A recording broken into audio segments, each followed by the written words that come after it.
you and Kelly have experienced this terrible loss in your lives.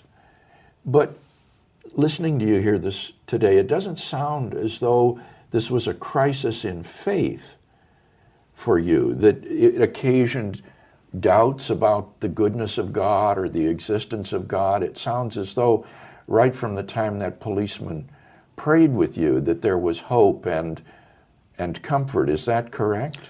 Bill, it is correct, and that's why what we do at Reasonable Faith is so important, because we lay some real groundwork upon which to build so many things in our Christian lives.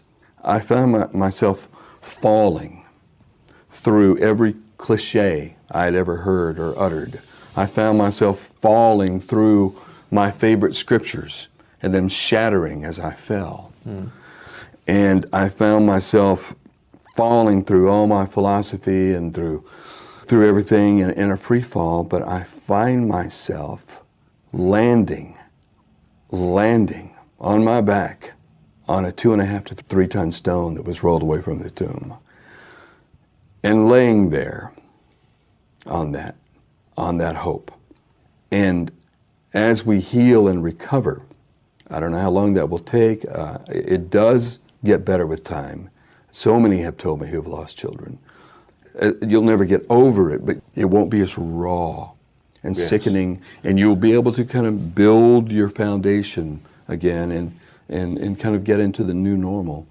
But, you know, we stand on the rock, and plus just experiencing God's comfort, which I just can't explain otherwise, even though He allows us to go through a grieving pain.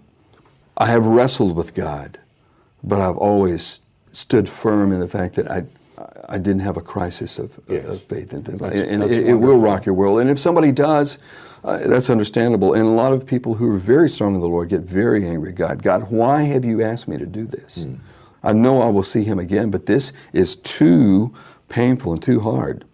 And we shouldn't say God will never allow anything to happen to you that you can't handle. That's not true. He allows plenty of things to happen that we can't handle. But there's nothing that'll happen to us that His grace will not get us through.